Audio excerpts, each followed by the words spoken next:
Hi. మనసులో ఉన్నది దాచుకుంటే అవ్వదు.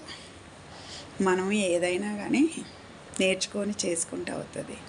మనం ఇప్పుడు చెప్తే పోయేది మేము ఆర్చేవాళ్ళం కాదు, తీర్చేవాళ్ళం కాదు. అవునా కాదా? ఆర్చేవాళ్ళం కాదు, తీర్చేవాళ్ళం కాదు. కానీ ఏదైనా కానీ బాధ ఉండదు. నేనైతే ఓపెన్ అండి. నా ఫ్యామిలీ విషయాలైనా ఆల్మోస్ట్ మీతో కూడా కొన్ని షేర్ చేసుకున్నాను. ఆల్మోస్ట్ ఏంటంటే ఒక మనిషితో మనం మాట్లాడుతుంటే బాధ అనేది తీరుతుంది. మగాడు ఎలాగో చెప్పుకోలేడు, ఆడవాళ్ళము చెప్పుకుంటాం. కానీ మంచి చెప్పి బాధ ఉన్నది కడుపులో పెట్టుకుంటే అది కాని పని. ఏదైనా కానీ ఇది జరుగుతుందంటే నీ ద్వారాగా విన్నది వేరు ఉంటుంది, బయట వాళ్ళ ద్వారాగా విన్నది. అరే నాతో ఎంత బాగుంటుంది, కనీసం ఒక మాట కూడా షేర్ చేయలేదు అని బాధగా ఉంటుంది. కానీ బయట వాళ్ళు చెప్పేసరికి అవునా, మళ్ళీ నేను వాళ్ళని అడగను. పలానా వాళ్ళు అన్నారని నేను చెప్పను. ఎందుకంటే అది వాళ్ళకి తెలియాలి. నేను వాళ్ళ నోట వినాలనుకున్నాను కాబట్టి నేను అది వేరే వాళ్ళు చెప్పినా నేను చెప్పను.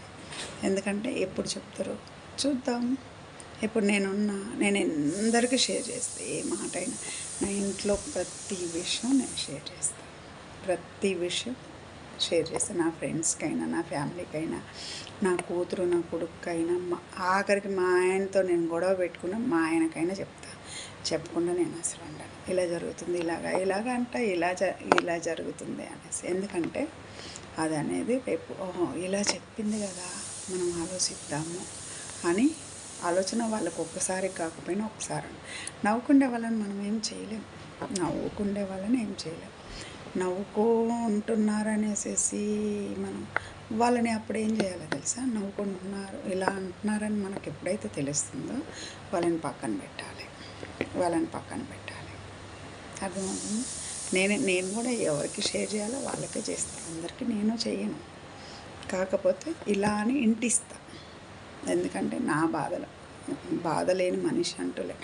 మానవులకు తప్ప జంతువులకు రావు బాధలు. సుఖము దుఃఖము రెండు ఉన్నాయి. అవునా కాదా చెప్పండి? సుఖము దుఃఖము రెండు. ఆ రెండు ఉన్నప్పుడు ప్రతి మనిషి మనం ఆలోచించాలి. ఆలోచించుకొని ఏదైనా నిర్ణయం తీసుకోవాలి. ఇప్పుడున్న ఏదైనా నేను ఏదో ఇబ్బంది పడో ఏదో ఒకటి రకంగా నేను ఏదో ఒకటి చేస్తూ ఉంటాను. నేను అసలు ఖాళీగా కూర్చోను. మీకు ఆల్రెడీ కూడా ఒక వీడియోలో చెప్పాను. నేను ఖాళీగా కూర్చోను. ఎందుకంటే కూర్చున్నంతసేపు బద్ధకం పెరుగుతూ ఉంటుంది. నాకేం చేతిలో పని ఉంది, చదువు లేకపోయినా నాకు చేతిలో వర్క్ ఉంది. ఏం వర్క్ ఉంది? టైలరింగ్ వర్క్ ఉంది. కాబట్టి నేను టైలరింగ్ చేసుకుంటా కాబట్టి నాకు చేతిలో వర్క్ ఉంది కాబట్టి నేను జాకెట్లు కుట్టుకుంటా. నా ఖర్చులకు నేను తీసుకుంటా. నాకు ఓపుకున్నంతవరకు చేస్తాను. చదువున్న వాళ్ళు అనుకోండి, జాబులు చేసుకోండి. ఇంట్లో కూర్చొని మా ఆయన తెచ్చి పెడతాడు, మా అమ్మ తెచ్చి పెడుతుంది, నా బిడ్డలు రేపు సంపాదిస్తారంటే ఏ బిడ్డ సంపాదించారు? నా బిడ్డ అంత చదివించిన, సంబంధం వచ్చింది, పెళ్లి చేసిన, రూపాయి సంపాదన లేదు. ఆడపిల్లది ఆశపడొద్దు. సరే పెళ్లి చేసినా అంత అయిపోయింది.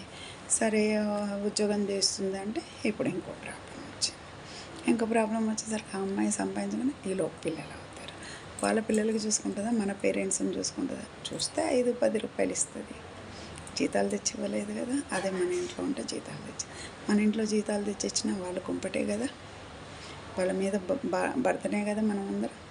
మళ్ళీ వాళ్ళకి పెళ్లి చేయాలంటే ఏం చేస్తాం? ఇవన్నీ వాడుకు దొబ్బితే అప్పులు చేసుకో. అప్పులు ఎవరు తీర్పాలి? కొడుకు అనేవాడు ఉంటే తీరుతాడు.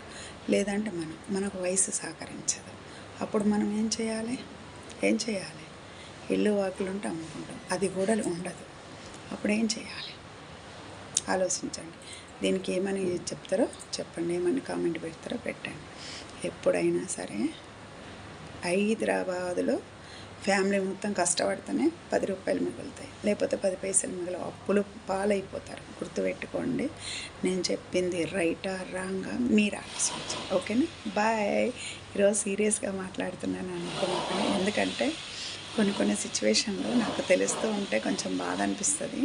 ఎవరిదైనా, బయట వాళ్ళదైనా నాదైనా నేను అలాగే తీసుకుంటాను. ఓకేనా? Bye friends. కొంచెం సబ్స్క్రైబ్ చేసుకోండి, లైక్ చేయండి, షేర్ చేయండి. ఎందుకు అంత కష్టపడుతున్నా నన్ను చూడలేకపోతారా? నేను మాత్రము చూడు తప్పు ఉంటే ఇది ఆంటీ ఇలా చేయండి ఇలా చేయండి అని కామెంట్ పెట్టండి పిల్లలు. మీరందరూ చూస్తున్నారు, నాకు తెలుసు పిల్లలందరూ చూస్తున్నారు. ఓకేనా? Bye friends.